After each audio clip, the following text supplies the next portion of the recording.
What's up, guys? Four-wheeler doctor again.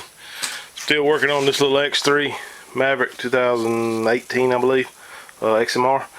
Doing some lift springs on it, but also got a Evolution Power Sports, the V-Flow intake. I'm gonna put that on today, and just wanted to show the steps of it. It looks like it's somewhat involved, so just show you how to do it. The first step you got to do is take the air cleaner off. I already popped a couple of the clips off. There's 3 clips all the way around it.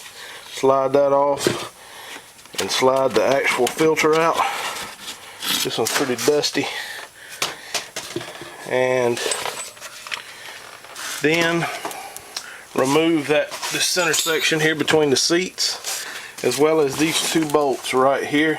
One there and one here that hold that actual air box to the back of the cab here.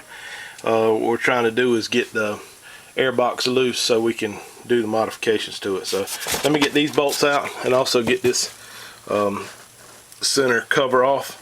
I believe there's a couple ducts that you have to unscrew on it, but I'll show you once I get those off. Alright guys, this is what you have behind this little cover. You just have one duct you have to remove. Just a Phillips screwdriver on a, what's that called, a worm clamp. And take that off, and then this whole duct comes out of here. Now, like I said, next thing we need to do is I told you wrong, it's not these 2 bolts. It's these 2 bolts. The bigger bolts here are the ones that are actually holding the air box in, if you can see it from back there. And we got to get those loose.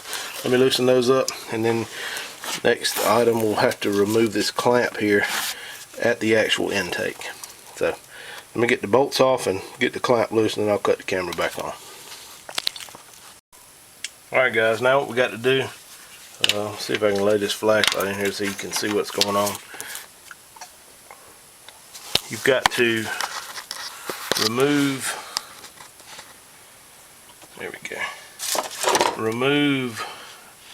this clamp here. It holds this boot to the turbo. There's a hose back here at the back that also is hooked into that boot. It's got a clamp on it, but it looks like it'll slide right out of there. And the last thing to do is there's a hose that comes off of your boost solenoid here. It goes down, ties into your factory air box. It's got a kind of a non-removable clamp, like a CV axle boot type clamp. Cut it right close to the nipple there, because you're gonna have to reuse that. So once you got that cut, this clamp loose, and that hose out, I've already removed the bolts here. The air canister should almost fall off. The only other remaining thing is to remove one of the intake hoses that goes up to the snorkel, and it'll come out of there. So let me get those few things off, and I may cut the camera back on just to show you the final result. Alright guys, that's the final product. Once you pull that boot off of the turbocharger there, you actually got a good bit of flexibility in it, so you can really move it around to get that other vent hose off. And I went ahead and cut that right up at the intake. Now the only other remaining thing is to take the intake boot off where it ties to the snorkel. So let me get under there and see if I can figure out where to get it loose at. I'll cut the camera back on in a sec. Guys, like I said before, this is a XMR bike with the factory snorkels on it, so I'm not real sure where the snorkels run out on a regular bike, but this one here, the intake air boot is right there. You can see that my screwdriver on it. The clamp's not on there real good where you can get to it. There's actually a hole in the plastic here. I'm sure that's not the reason for it, but a long Phillips screwdriver will fit in there pretty good to get to that clamp. Otherwise you're going to have to use a little socket and a little ratchet and all that, and I think the screwdriver will work out a lot better, but this is how you have to get it off. Alright, so get that intake clamp loose and the canister will fall off. So this is the prize and most of the work we got going on is going to go on this end. We're actually going to be replacing this boot and doing some modifications to the actual air intake here. So let me get the boot all the way off. I didn't remove that clamp all the way, so let me get that clamp off there, and I'll cut the camera back on the next step. Alright guys, now the next order of business is to remove this. We're going to be replacing it with this new piece from Evolution. And what you do is cut the intake, or the inlet off here. Actually, this is the outlet, but cut this off, and then you take and notch this piece out, and from what it appears, this is going to break off, and there'll be an open hole here that will slip down into tightly. It recommends using a Sawzall or something like that. I found out that I got this little roto zip type tool that goes on a Dremel, and it's the best thing in the world for cutting plastic. So let me cut this off, and then I'm going to cut some notches out, and we'll see if we can't get this thing to break out. Alright guys, now I got the outlet cut off there, and then notched these out. I'm going to see if I can show you some live action shots. This is not real, kind of a brittle type plastic, so it's probably not going to take much to break this thing out, but I'm going to give it a shot here and see if I can get it to work here on the camera.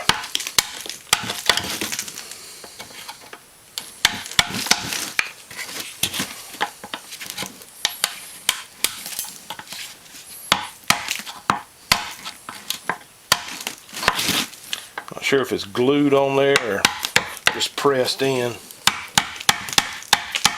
From looking at the inside, it doesn't look like it's glued on.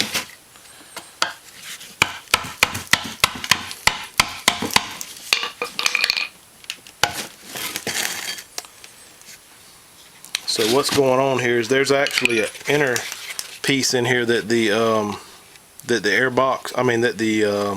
filter went on. That's kind of keeping this from compressing down. So let me cut it just a little bit deeper with my Dremel, and then I'll cut the camera back on.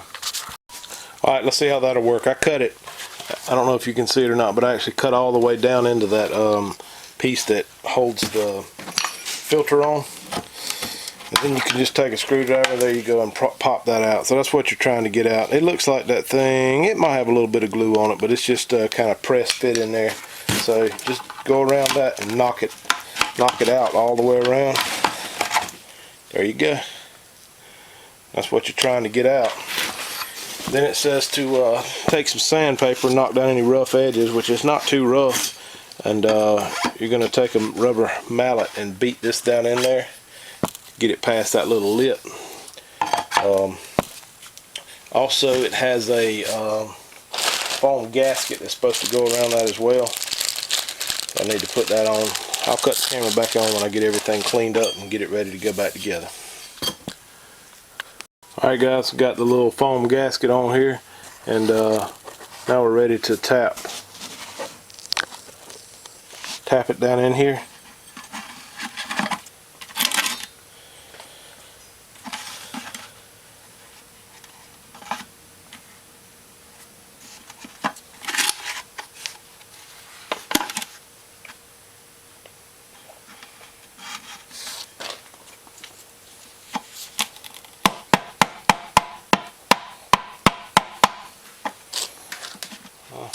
Appears to be pretty tight.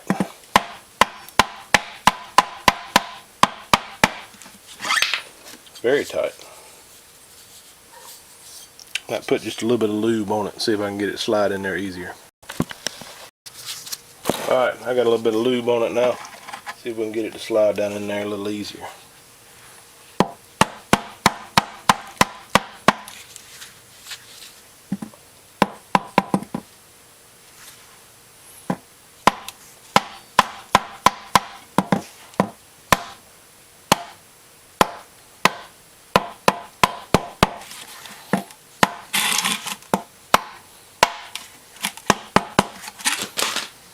There you go, and that is a very tight fit.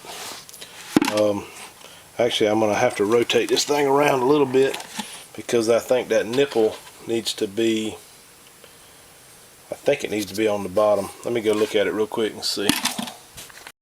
Actually, it doesn't really matter. There's enough slack in that hose to put it on the top. It was originally on the bottom, but just you can see how tight that thing sealed up. It actually mashed that little foam gasket. I did put a little bit of silicone on it just to make sure it sealed up real good. So that's actually probably sealed better than the factory was. So that's it. And I don't really know of a whole lot of other steps to do here. We've got to put the actual intake boot on,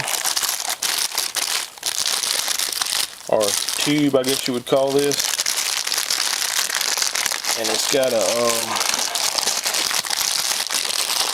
nipple that goes with it to replace this nipple. If I can get this thing out of the bag, I'll show you what the difference in the two are. Actually, this one here doesn't look too good. I'm not sure what was going on with that boot, but the clamp was just barely holding it on there. That was on the, that would have been on the turbo, so that doesn't look good. I'm glad to replace that. But this is the difference. You could tell they could flow a little bit different, a little bit more air. It's also smooth on the inside. That helps it flow better, and just, like I say, bigger. So that's going to help. I'm also going to, instead of this nipple here, we've got a nipple that goes into here, a barbed fitting, I mean. Let me use the correct terminology. So I'm going to stick that in for that vent hose. And then we'll just start putting it back together. A few clamps here and there, and it'll be back ready to go. Alright, I'll cut the camera back on and get back in the bike. Alright guys, first thing you need to put back on once you get it in here is that intake boot where it ties into the top of the air box. It slides on there pretty easy. Getting the clamp on is not the easiest thing, but again, use this Phillips screwdriver through this hole in the back and you can catch the clamp and tighten it up pretty good right there. Alright, I'll cut the camera back on in a second right before I put the intake tube back on.